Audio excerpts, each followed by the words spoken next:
कंधमाल जिला रायकिया ब्लॉक बड़बारबा पंचायत बालिका शिक्षा केन्द्र में अंतर्जातीय महिला दिवस पालित हो अवसर में इम्पैक्ट सीसी डबल बालिका शिक्षा केन्द्र दायित्व में सरोज प्रधान अध्यक्षतार कार्यक्रम अनुष्ठित हो बड़बारबा नायब सरपंच रवि नायक समेत बड़बारबा पंचायत अंगनवाड़ी कर्मी प्रमोदिनी साहू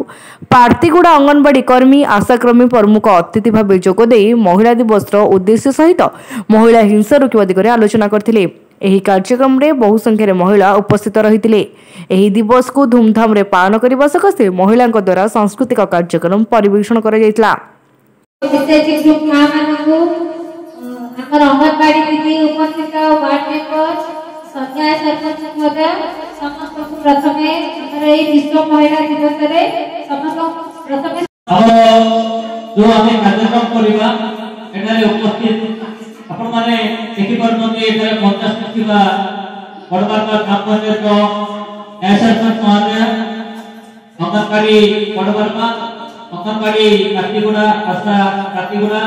तथा रायकिया नुरसिंह चरण दास को रिपोर्ट तीर्थक्षेत्र लाइव।